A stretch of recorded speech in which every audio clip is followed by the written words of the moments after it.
So we're gonna talk about PhpSpec. First of all, has anyone heard of PhpSpec? Can I get a sense of the room? Is PhpSpec a thing that people have heard? Heard? Okay. No, don't know a lot about it. Anyone using PHP, like up to 2 people? Like I'm sure they made eye contact with you. Have you used PhpSpec before? No. Did you raise your hand? You've heard of PhpSpec? You haven't used it though. I'm using it. Great. So you're perfect. Perfect. Exactly what I want. Anyone doing unit testing? Yeah. So all right. There's a portion of the crowd that does unit testing. So now I want to get a sense. Are you here because you're not doing testing, but you know you should be doing testing, and you're sort of like looking for ammunition to convince your managers that you should be testing? Anyone here for that reason? A few people. Anyone here just to like learn how to get started with testing? Some people there. Okay. Anyone here because they're doing testing probably better than anyone else, and they just want to feel smug about their particular setup? Cool. Great. Well, we've got a good crowd. I think hopefully I'll hit that sweet spot where my presentation is both too technical and not technical enough, so just everyone's equally disappointed. So a little bit about me. My name is Michelle Krejci. Formerly of Chicago. 3 weeks ago, I moved to the Bay Area, so anyone has some leads on housing, let me know. But now I get to work for Pantheon. I am their QA engineering lead, which, because Josh is here, I like that sort of implies that at one point I'll have like a team of people. But I'm super excited now to be working for an organization that cares enough about like the quality of their work that they know that they need to assign someone the task of ensuring that their platform is of the quality that they've been maintaining for years. So super excited to work for Pantheon. You can find me at DevMashev on Twitter. I have a watch that buzzes, that like vibrates when you tweet, so I just get like that really awesome. I don't know what you're saying, but it's exciting when I give a presentation to be like, ooh, people are chatting. You can find my website at krejci.io. It's pretty scoldy, but I'd love to hear what you had to say. You can also look at my code and be judgy over there at github/Krejci. All right, here's the agenda. We're going to talk about types of testing. So I want to contextualize for you where unit testing fits in with all these types of testing that are out there. Then we're going to talk about the superiority of unit testing given the field of all the kinds of testing that is available. And then I want to talk about why PhpSpec in particular is the best unit testing. I'm going to do a brief demo. Don't worry, I recorded it, so I can't screw it up. And then we're going to have sort of a navel-gazing moment, like a hand-wringing Drupal 7 sort of moment about testing in Drupal, and that's like sort of the brief, like eat your vegetables moment. So if you were wondering when that was going to happen, that's sort of at the end there. It's just to leave you with good feelings. All right, so for our purposes, there are 3 types of tests. There's a ton of tests out there. I get lost. Functional tests, acceptance tests, system tests, unit tests, regression tests. There's a whole family of tests out there. But for our purposes, let's say there's 3 types of tests. The first is a unit test. A lot of you have probably heard of unit tests. Unit tests might be, in your mind, the gold standard of testing. That's because a unit test tests that the input generates the expected output. So when a unit test fails, it can only be for one reason. You just didn't get it's isolated to that function. So it's very, very good information to have when it fails. So to give you an example, and this is right out of the example that I'm going to show you today, this is a unit test. This is a unit test written in PhpSpec. And it's particularly looking for the expectation of the check clean function. So this unit test is looking at the during check clean function and expecting that it should throw exceptions given the examples here, and is offering a lot of different kinds of examples. So when this unit test is failing, it's because of this function. It's not giving me what I had expected. The second type of testing is integration testing. Integration is testing the handoff between clusters of components. So when it's failing, it's because handoffs aren't working. So an example of this is, say you have you have a commerce site and you are integrating with some third party for like PCI compliance or some integration, and you write a test to ensure that you are getting the information that you had expected from that third party system back. And honestly, I do not have a good example of this in Drupal. I don't have a good integration example. If somebody does, and I've given this presentation 4 times, and no one has yet given me a good integration testing example in Drupal, but we can talk a little bit more later about why integration testing in Drupal is really hard. But I don't have a really good example. Actually, one of the reasons why integration testing is hard is because of system testing, which will, hopefully this will become clear in a moment. So system testing is testing all of the components together. It's testing, like at the very end, the last thing you do, does the entire application work as you had expected the entire application to work.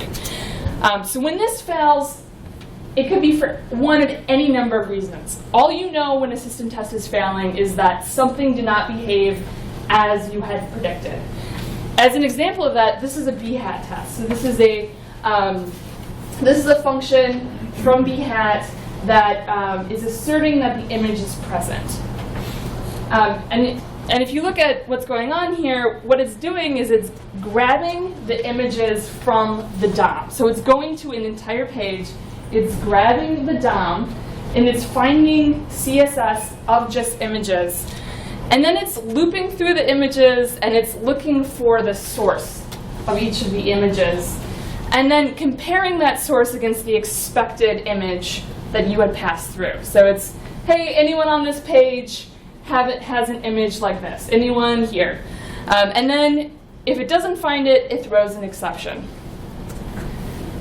I cannot think about how, I can't even quantify the number of things that could go wrong for an image not to appear on a Drupal page. It could be a template issue, it could be a database issue, it could be a files issue, it could be a content type issue, a views issue, something.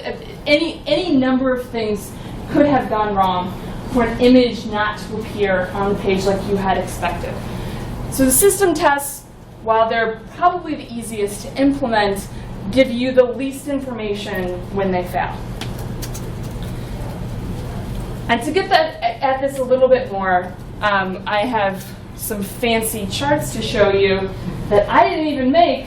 It's from Mike Cohen of Succeeding with Agile, so you can trust this guy who's published. This is sort of the structure of testing that Mike Cohen suggests.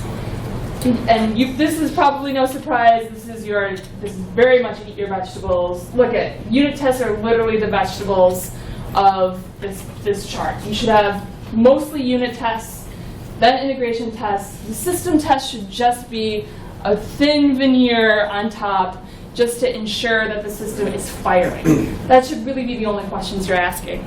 Instead, in Drupal, it looks something like this. If anyone is doing testing, and I won't ask everyone to like confess their sins here, but if you're doing testing, and a lot of people aren't, but if you're doing testing in Drupal, it's probably bhat, it's probably Selenium, or a human being who is pointing and clicking through your site.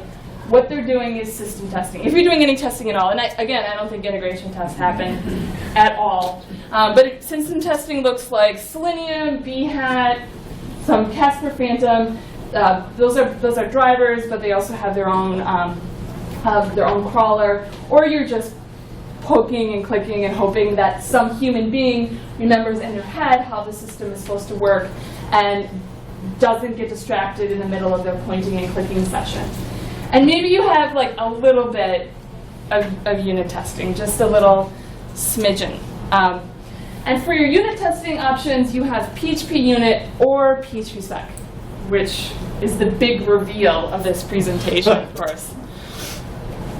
And that's okay. That's where a lot of us are at right now. But it's important to remember why it is that unit tests are that big vegetable block of the pyramid. So this fancy chart with its euro, so it's very European of me to bring this out. Let me sort of break this down, what's happening here. So these are two different studies, so Greenfield and Brownfield, two different, these are people who have studied the same thing, which is the cost-benefit analysis of introducing these kinds of tests to a team. But the introduction of systems, so we're comparing the introduction of the test to the maintenance of the test. And what both of them found was that it's really cheap to introduce system testing to a team. It's really cheap. It's the final thing that you add on. You might not be thinking that adding BHAT tests to your stuff is cheap, but it's definitely your cheapest option. It's the lowest hanging fruit that you have. It's really cheap to add, but it is really expensive to maintain system tests because your system changes a lot. Whereas in unit testing, and they vary a little bit here, I like that Greenfield is way more optimistic. Unit testing, according to Greenfield, cheap to add. This guy's saying really expensive to add. I have to say from my experience, unit testing seems to be expensive. Expensive in time, expensive in knowledge, expensive in getting the right expertise, and getting the right client engagement. But it's the cheapest to maintain because it's so specific. This is another thing that says the same thing that I just said, but in a different sort of format, which is the friction, giving us a sense of the friction of maintaining tests versus the ease of adding tests. And I know that I'm guilty of this. The last project that I finished, we had almost 1,000 system tests. Almost 1,000 system tests that ran. And we had 20 unit tests. So I know, don't throw stones in glass houses, but I know this to be true, particularly in Drupal, that it's just so much cheaper to add system testing. But I want to talk about finding a path forward for adding more unit testing in Drupal, because that is where we ultimately get value. And that is where Drupal itself will be in a better place. So with all of those high expectations, let's talk about PhpSpec now. And particularly the benefits of behavior-driven development. Behavior-driven development, BDD, TDD, test-driven development, just you get this sense that we're supposed to be writing tests, and these are conversations about when to write tests. This has come up in every time I give a presentation, so I'll just say this here really quickly. The difference between test-driven development and behavior-driven development is that test-driven development is an umbrella under which behavior-driven development sits. Behavior-driven development is just a finer detail underneath the test-driven development umbrella, which is to say that behavior-driven development specifies the language with which you write tests. It's asking you to write tests and drive your development with those tests, but it's being even more specific in that it's saying, by the way, when you write those tests, you should write them in a particular language. And that is the language of your client. That's called the domain-specific language, or the DSL. So to break this down a little bit more, let's make sure that we understand behavior-driven development. And I use this picture because behavior-driven development really changed me as a developer. I felt with behavior-driven development that I began to develop with a partner who would sing along and make my ride through the code more enjoyable, because I had a common language with my client now. We could sort of like sing the song of the development process together. I started to feel like I had a connection with the product owner. The people who are actually driving the car, I was able to communicate with them. And let me illustrate this better for you. This is my drawing skills down here. So but let's say a client comes to you, this happy client walking to you. And this client wants a product. This client comes to you and they're excited. They're talking about this sort of thing that they want to ship, this product that they have in mind. And you're an engineer. It is your job to build some kind of pipeline between the client and this product that they're talking about. You need to engineer some path forward between what is coming out of their mouth to what you can deliver. You need to find a way to build a preferably automated conveyor belt style process to make that happen.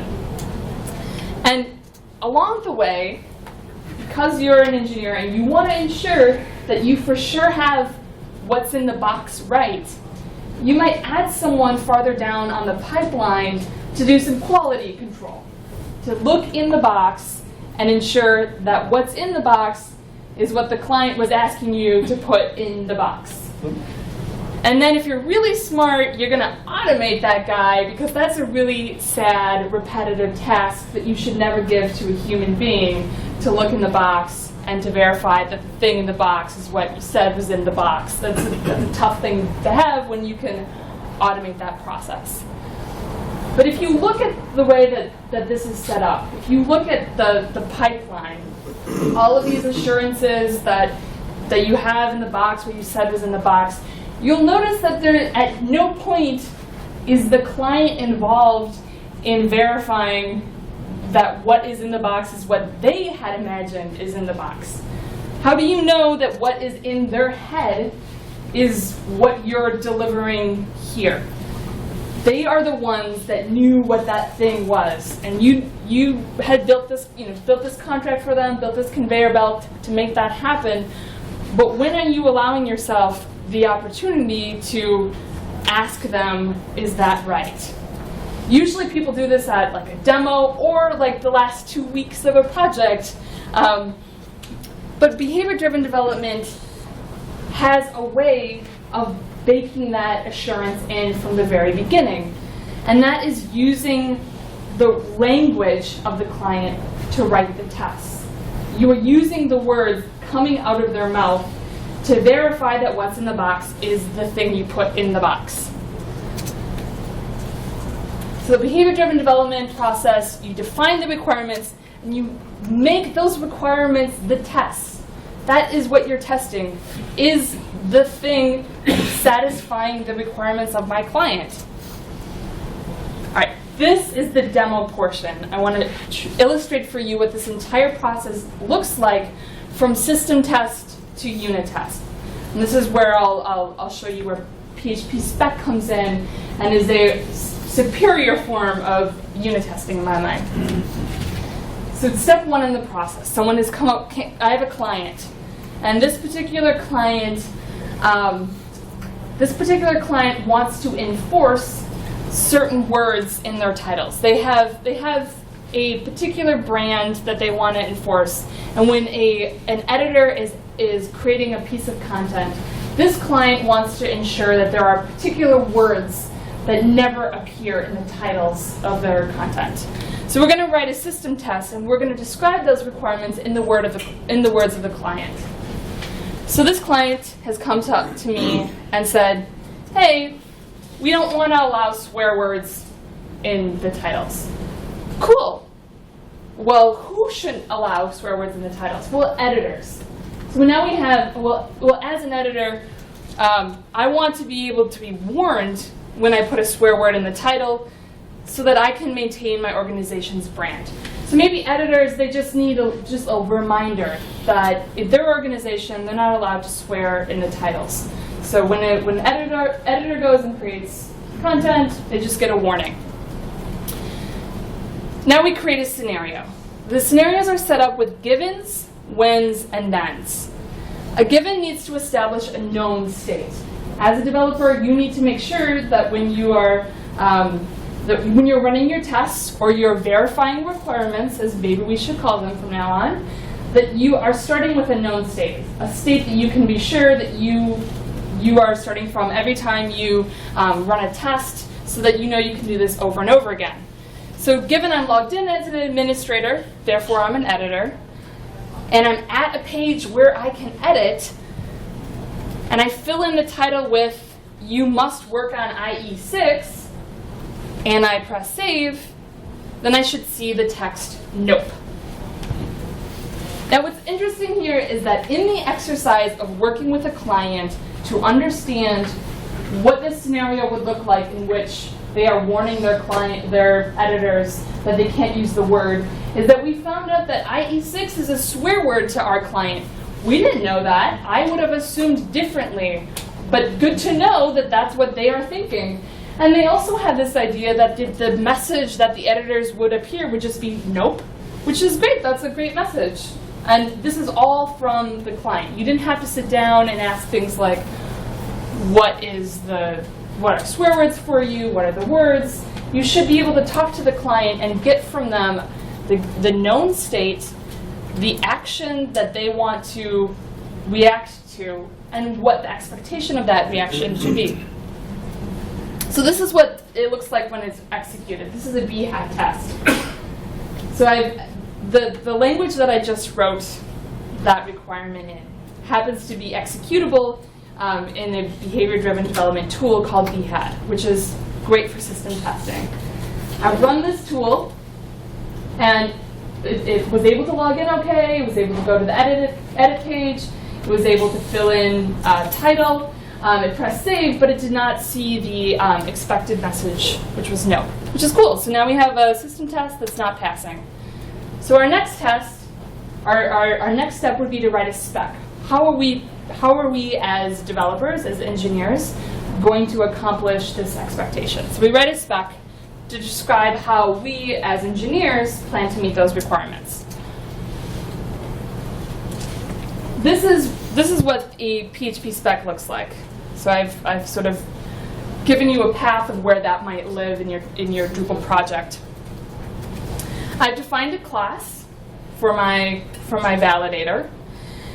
And the language that I'm using to describe my spec should be human-readable language. It starts with "it should," "it does." And I've described three things here. It should define what swear words are. I need to know what they are. It should check for swear words in the title.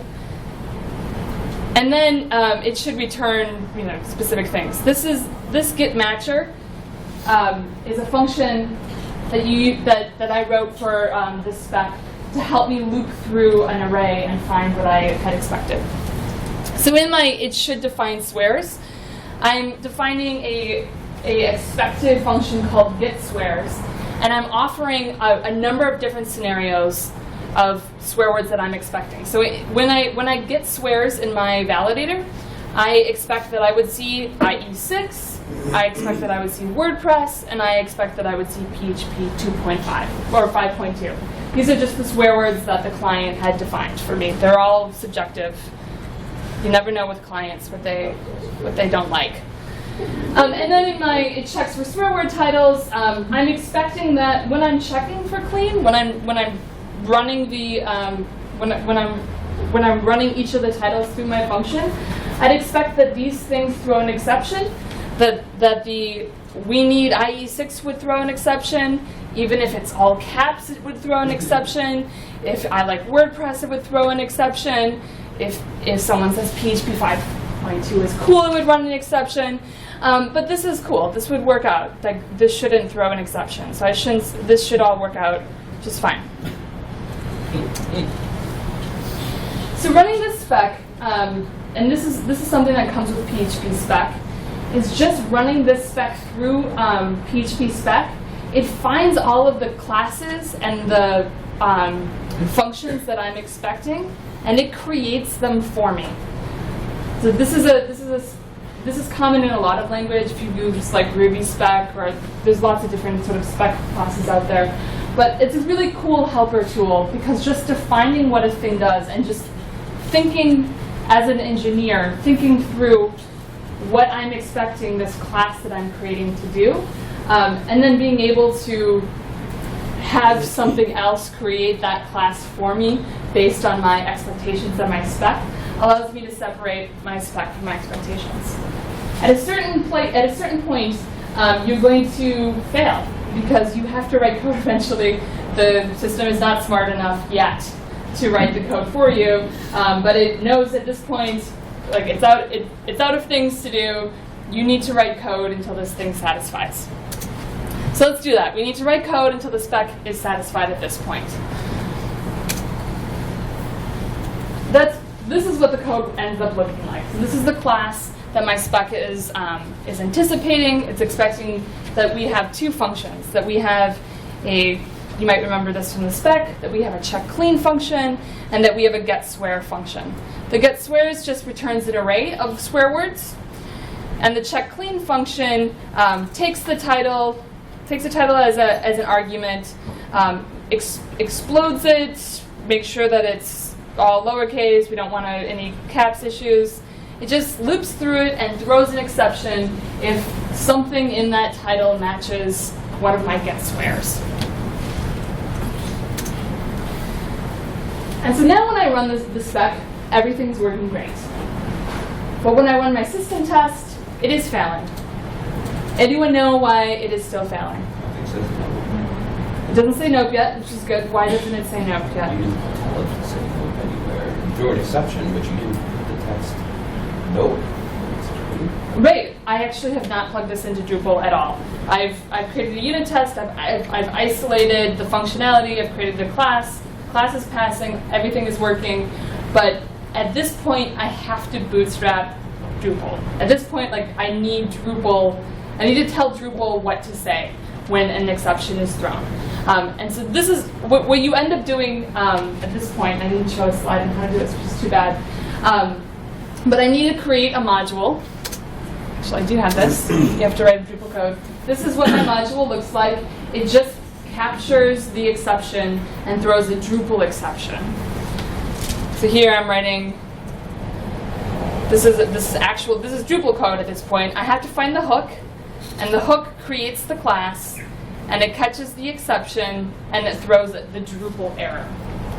So having isolated the functionality, I now need to use Drupal to invoke the class that I've created to throw a Drupal exception, which should be nope. Now when I run this, see the system test passing, just enabling the module, and I'm actually showing you logging in so you can see that this works. I get a nope error. If I use test your shit and I save that, it's just fine. So we've met the expectations of the test. So we've written a system test, that fails. We write the unit test to satisfy the system test, add code until that passes, connect it to Drupal, write code until the system test is passing and the unit test is passing. Now we're done with our cycle of behavior-driven development.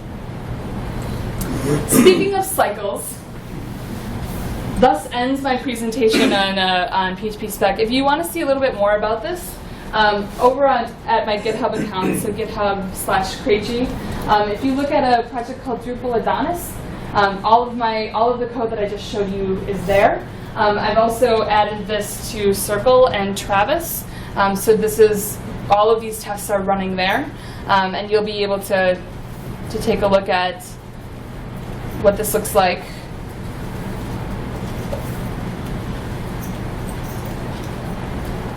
And going down to the test, you can see the PhpSpec test running on Circle, and then you can see the behavior-driven development tests running on or the BHAT tests running on Drupal.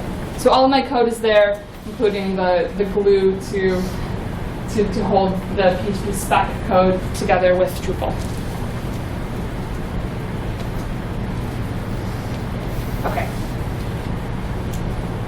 So in a brief, oh, go ahead. Yeah, so what would you call the type of testing, unit testing, when we're just testing the output of functions? Because this is different from the unit testing I've done in the past, which is just literally I put something into a function, I expect this out. This is behavior-driven development. It's totally different from what I'm used to. It's not totally different. Well, It's the syntax that's different. You Okay. describe, instead of saying like assert that this is true, Yeah. you say it should give me some. The language that you're using is should describe behaviors and should be human readable as a sort of self-documented guide to what that thing is supposed to do. So I should be able to open up your unit tests as a human being who's never looked at your code before and see all of these functions that describe what the system does. Oh, it should do this, and it should do that, and it shouldn't do this. And, it's just a different language, but it's very similar. You're just testing the output. And at any point, do you need to go deeper and actually test the output of each function, or you're just looking at the behaviors and just testing those criteria that you're specifying and applying? Yeah, you should be checking the output. So the system test, that BHAT test, that's the client language. Okay. But TextSpec, that's what the engineer writes to implement what needs to be done to satisfy the system test.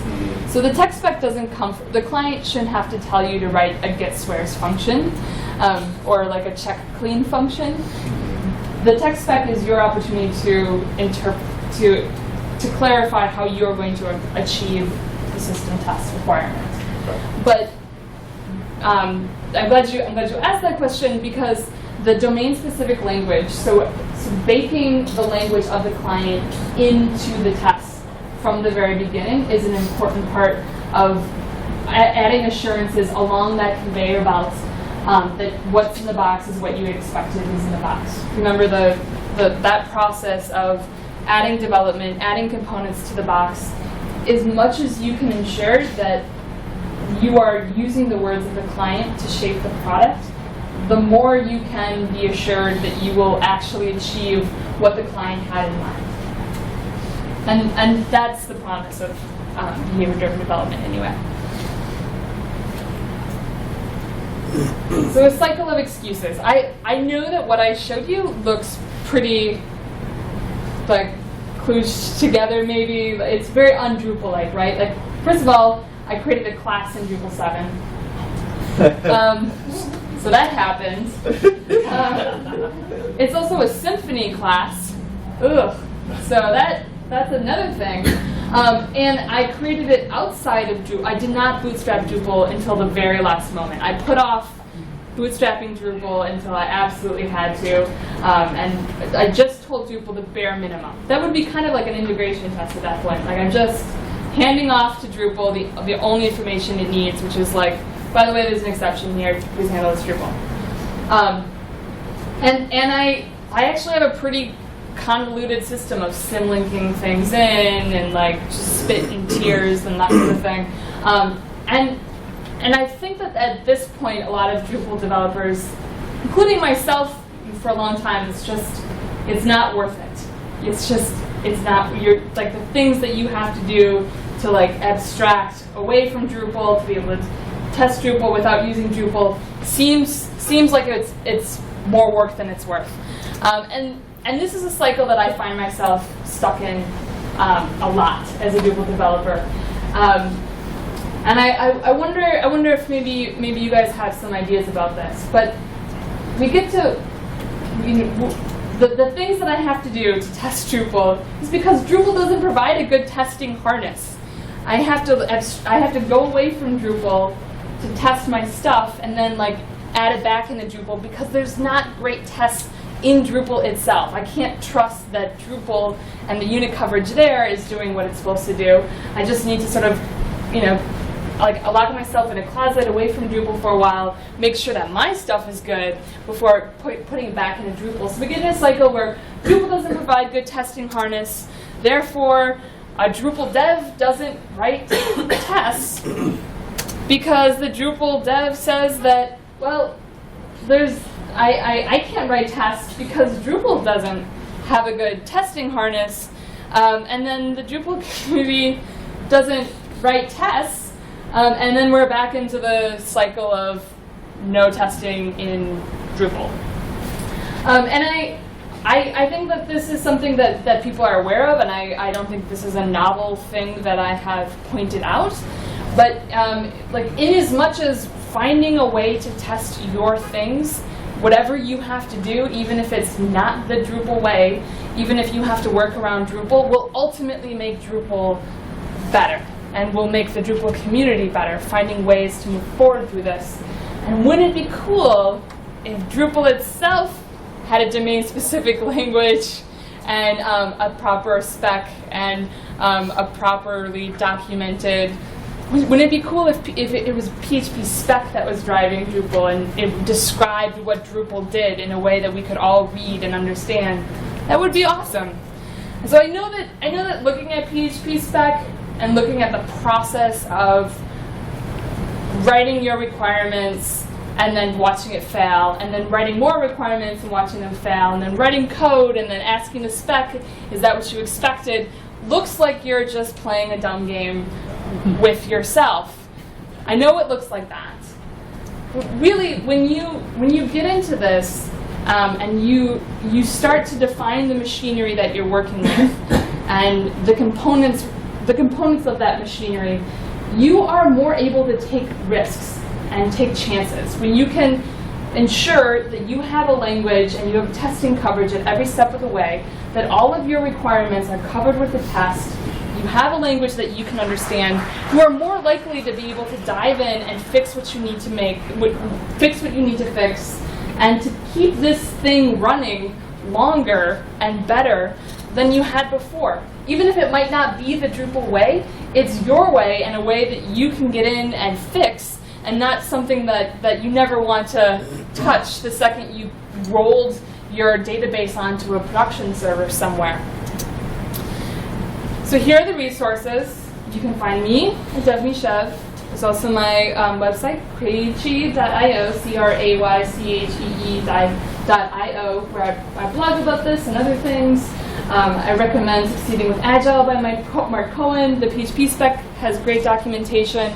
I'll tweet out my slides. I usually put them on Heroku right away, but I was having a little Node.js problem, so I'll figure that out during lunch or something. But thank you again so much for being here. Thanks for listening to my Eat Your Vegetables conversation. I'm really excited to hear maybe people's thoughts about what you're doing to test, what Drupal's doing to test, anything about behavior-driven development. I'd love to hear your questions if you can stick around.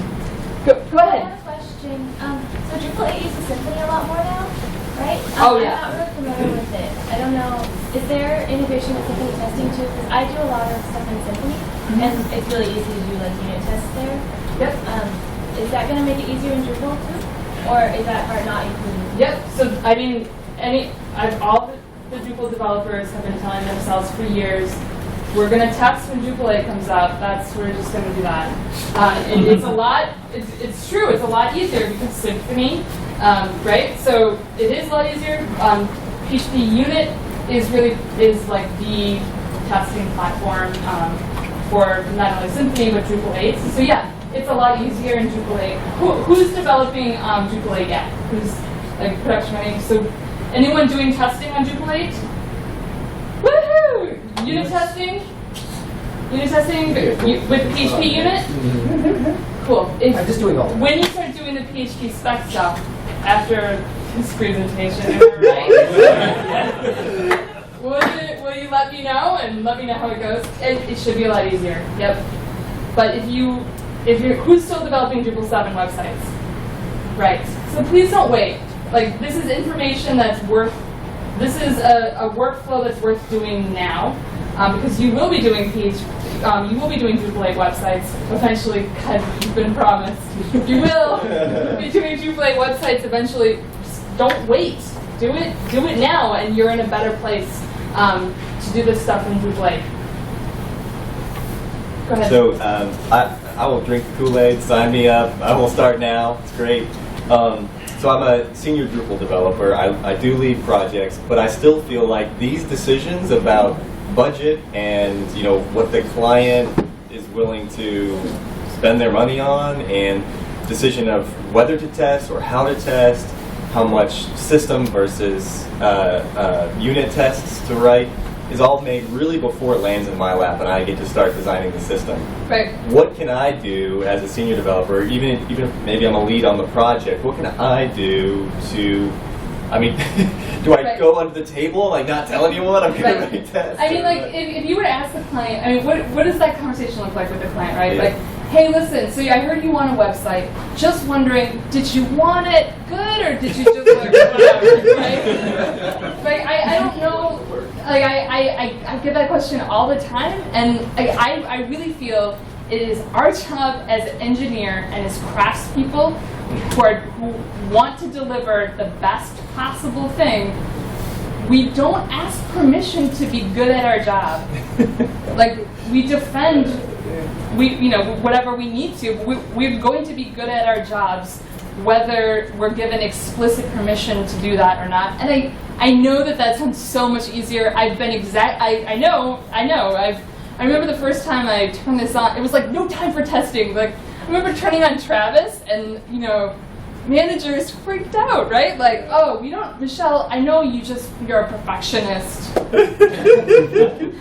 And you want things to be great, which, like perfectionist is just a word that managers use to try to talk you out of doing the right thing. So don't allow that sort of name calling to shame you. You're actually trying to get done and deliver something. And honestly, I've had some okay, well, we're trusting you, and this is slowing down our velocity. I met every deadline. We've never had one of those 3-week plus sprints at the end where we test it. Those two. Who's ever seen this? A 2-week sprint at the end of a project plan to test. We'll deploy a sprint, whatever, and then we'll have a week of quality assurance, and then we go live. What is that week? What are you gonna do? You're just gonna Katamari a database of shit onto a platform somewhere. How are you gonna test that? I mean, the best that they could say is just, what if they say it's bad? Then you're just, so did you want that bad thing? You can't do anything about it at that point. So I hear you. You just don't ask for permission to be awesome at your job. Just do it. And if they don't love that about you, talk to me. Find a job. Go ahead. I am unit testing, and this is more of a basic question. I know with Drupal 7, they've got that testing module that you can enable, so we can put tests in. So I'm a little confused about what you're describing here.